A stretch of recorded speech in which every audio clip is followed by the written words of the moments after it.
Hello guys, I am Dennis Sumugod.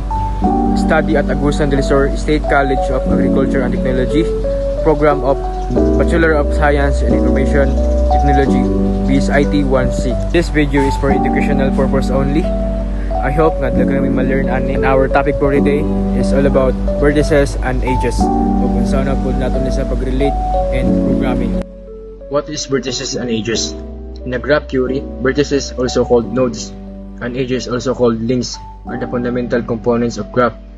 Vertices, ang natawag na tong nodes, vertices are the fundamental unit or point in a graph. They are represented entities or objects in the social network. For example, each person could be represented as vertex. So, ang kaning vertices, kung tayo, ikaw, ug ako, is mag-represent siya og vertices, no? Ang edges, ang natawag na tong links, edges are the connection or relationship between pairs or pairs of vertex or vertices. They are represented the relationship or interaction between the vertices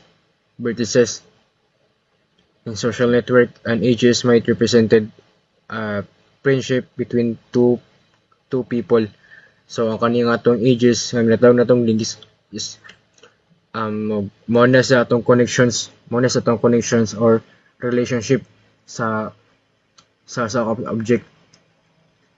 For example, ikaw ug ako is natay relationship or natay friendship, natay connections. Another example para mas masabtan ninyo, in a simple graph, vertices A and B, C and D is mo niya ang vertices.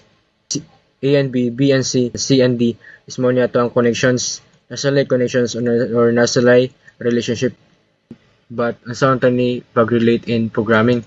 First is dapat natay scenario para mas maplanuhan nato kung sa atong buhaton pag-relate sa atong programming.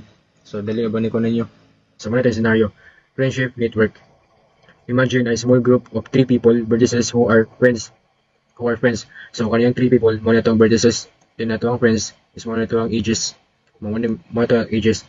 Then nagamit ko diri og mga person or kanang mga tao, mga names sa mga tao. So diri person 0, Dennis, then person 1 si April John, then person 2 na si James Doom. So kani siya is mga kuan po na sa mga classmates na ako ni no. Ako po ni sa mga friends. Ako sila mga friends. So na may connections or kanang relationship ana. So si Dennis is friends with April John. Dennis is friends with James Doom. Then April John is friends with James Doom. So diri ang vertices is sa atong vertices represent siya og people, Dennis, April John, of James Doom. Then atong edges is represent siya the friendship between people. Diri is magamit ta og use a simple adjacency matrix, just 2D array or 2D dimensional array to represent a graph. So diri a number of vertices, mag-declare diri og a number of vertices. So yung teacher, natin variable nga b na mag-represent siya og vertices.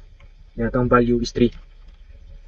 So kaya diri dapat mag-represent mag-create og a simple adjacency matrix to represent the graph friendship. 0 is means no friendship. Then so 1 means there is a friendship. So yung siya.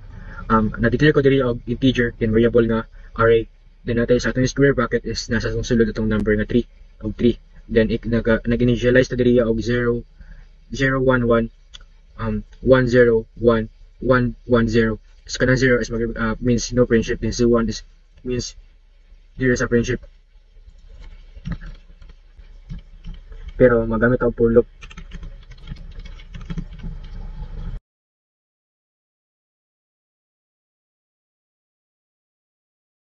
Then nagamit ang for loop, then parenthesis para sa nung condition.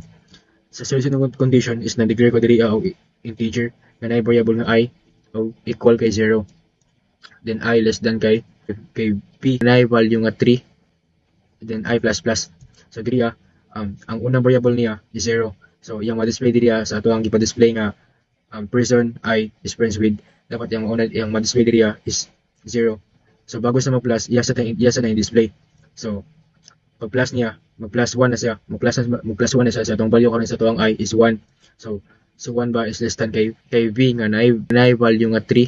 So yes, mag-increase na po siya og mag-increase na po siya. Pero bago naman siya ma-increase, dapat i-pang display ang number 1. So number 2 na po sa diri, mag number 2 na. So si number 2 ba is less than kay V nga na value nga 3. So yes, mag-display na po siya. Pero dili na siya mag-plus. Gamit na po ta og for loop para sa nested for loop na ta.